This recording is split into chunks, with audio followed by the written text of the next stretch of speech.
Hello दोस्तों, welcome back to Comics Animal. मैं हूं धीरेन्द्र और आज मेरे पास है स्वयंभू कॉमिक्स द्वारा प्रकाशित इनकॉग्निटो सीरीज का थर्ड इशू। पहले के दो पार्ट्स आपको यहां क्विकली दिखा देता हूं और अब शुरुआत करते हैं अपने वीडियो की इस थर्ड पार्ट के कवर आर्ट और क्रिएटिव टीम के बारे में बात करके।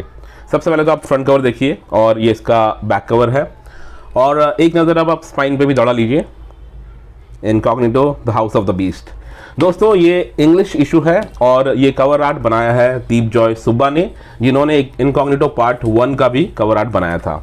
मेरी राय में ये कवर आर्ट अच्छा है, but when you compare it with the previous 2 editions it pales in comparison.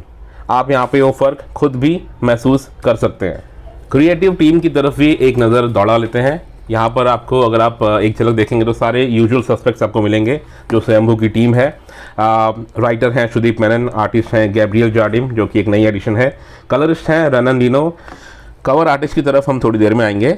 लेटरर, editor and book production manager हैं Raviraj Ahuja. He is fast becoming a common name these days. हर एक कॉमिक बुक में आपको वो किसी न किसी कैपेसिटी में नजर आएंगे। स्पेशल थैंक्स दिया गया है यहाँ पर मागेश्वरी मरीमुथु को। I don't know in what capacity she has contributed, but I am sure कुछ अच्छा ही किया होगा। फाउंडर और पब्लिशर है भूपिंदर ठाकुर, जैसे कि आप सब जानते हैं। Now coming back to the cover art bit, यहाँ पर एक छोटा सा क्रेडिट कांड हुआ है। इंग्लिश एडिशन का कवर बनाया था आर्टिस्ट दीपजॉय सुब्बा ने, लेकिन टीम की ओवरसाइट के चलते क्रेडिट चला गया तदम ग्यादू को, जिन्होंने हिंदी एडिशन का कवर बनाया है। अब इस बात पर तलवारें निकलनी तो बनती थी, लेकिन तभी पब्लिशर भूपिंदर जी ने अनएक्सपेक्टेडली सामने से आकर खुद अपनी गलती मान माफ़ी मांगकर जनता जनार्दन को कंफ्यूज कर दिया है। अब जनता कंफ्यूज है कि गुस्सा कितना करे और सपोर्ट कितना। देखिए, उनकी भी गलती नहीं है। भूपिंदर जी को ये समझना पड़ेगा कि वो एक पब्लिशर हैं और पब्लिशर्स के लिए गलती होने पर माफ़ी मांगने का हमारे इंडियन कॉमिक्स कल्चर में कोई रिवाज नहीं है। एनीवे, अब रुख करते हैं कहानी की तरफ। दोस्तों स्टोरी लाइन इंटरेस्टिंग है और यहाँ इस तीसरे पार्ट में आपको बहुत कुछ देखने को मिलेगा। ये इनकॉग्निटो उर्फ तमस कौन है, क्या है, महावीरा कौन था, इनकॉग्निटो जिस मिस्टीरियस और डरावने घर में रहता है उसकी दुनिया के पीछे का रहस्य क्या है, किसने बनाया है ये हाउस ऑफ द बीस्ट। ये सब सवालों के जवाब आपको यहाँ मिलने वाले हैं। साथ ही पता चलेगा कि गरुड़ा क्लैन के फाइटर्स और इनकॉग्निटो के बीच सदियों से चली आ रही इस बैटल के पीछे की कहानी क्या है।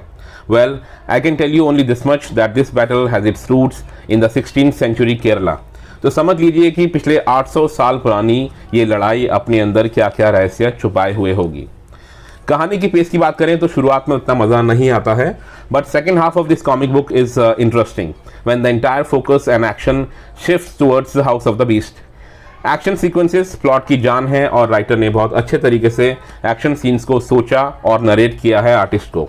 एक और अच्छी बात ये हुई है कि सुदीप मेनन जी को फाइनली एडिशनल पेजेस मिले हैं अपनी कहानी कहने के लिए और उन्होंने इस बात का पूरा फ़ायदा उठाया है। जहां पिछले 2 पार्ट्स सिर्फ 36 और 44 पेजेस के थे, वहीं ये थर्ड पार्ट कुल 68 पेजेस के साथ रिलीज़ हुआ है। इस कहानी को नॉन लीनियर फैशन में बताया गया है और एक छोटी सी चूक जो मुझे नज़र आई वो ये कि स्टोरी लाइन में ट्रांजिशन इतना स्मूथ नज़र नहीं आता है। कॉमिक्स पढ़ते हुए जब एक्शन एक जगह से दूसरी जगह शिफ्ट हो रहा था तो मुझे एक पल के लिए लगा कि शायद बीच के 1-2 पेजेस गायब हैं।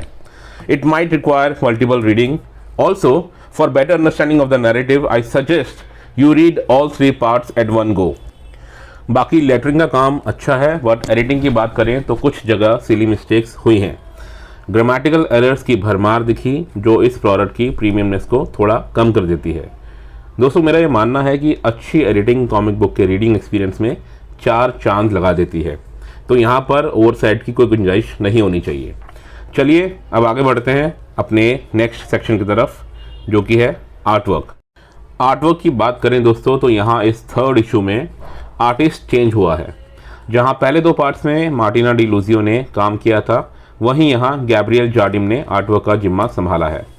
उनका काम मुझे अच्छा लगा दोस्तों, बट आर्टिस्ट चेंज होने पर जो डिसकंटिन्यूटी हो जाती है उसका एहसास आपको भी होगा। इनिशियल पेजेस का आर्टवर्क साधारण दिखता है, बट जैसे ही स्टोरी आगे बढ़ती है और इंटरेस्टिंग होती जाती है, आर्टवर्क भी कदम ताल करता हुआ इम्प्रूव करता जाता है। जैसे कि मैंने पहले बताया कि सेकेंड हाफ में जब सारा action house of the beast की तरफ मूव करता है, वैसे ही आर्टवर्क भी बेहतरीन होता जाता है। सुदीप मेनन जी के निर्देशन में आर्टिस्ट गैब्रियल जार्डिम ने अच्छा काम किया है। रहस्यमयी और डरावने हाउस ऑफ बीस्ट का चित्रांकन बहुत ही बढ़िया तरीके से हुआ है। कलरिस्ट यहाँ पर रैनन लिनो हैं और मुझे लगता है कि उनका काम थोड़ा बेहतरीन हो सकता था, क्योंकि बहुत स्कोप था उनके लिए यहाँ पर, specially in the second half when the plot thickened और काफ़ी एक्शन होता है। देखिए मैं समझ सकता हूँ कि ये जो हाउस ऑफ द बीस्ट है वहाँ पर रात का समय है और चीज़ों को थोड़ा भयावह दिखाने के लिए थोड़ा डार्क सेटअप चाहिए होता है, लेकिन फिर भी जब वो काफ़ी आतिशबाजियाँ होती हैं, धूम धड़ाका होता है, तो वहाँ पे कलर्स का प्रयोग अच्छे तरीके से किया जा सकता था। कलरिस्ट के मामले में इनकॉग्निटो सीरीज शुरू से ही इनकंसिस्टेंट रही है। होपफुली आगे के पार्ट्स में इस ओर ध्यान दिया जाएगा। चलिए अब फाइनल वर्डिक्ट के बारे में बात करते हैं। दोस्तों, इनकॉग्निटो 3 एक बेहतरीन कॉमिक बुक है। पहले 2 पार्ट्स ने जो सवाल रीडर्स के माइंड में जगाए थे, उनमें से अधिकांश के जवाब आपको इस पार्ट में मिल जाएंगे। ओवरऑल असेसमेंट करते हुए मैं ये कहूँगा कि छोटी और मोटी गलतियों के बावजूद ये एक अच्छा प्रोडक्ट है, ये एक अच्छी कॉमिक बुक बनकर उभरी है। आप इसे ज़रूर खरीदें और अपना फीडबैक इस वीडियो के कमेंट बॉक्स में शेयर करें। 5 पार्ट्स की ये सीरीज़ अब अपने अंतिम पड़ाव की तरफ मूव कर रही है।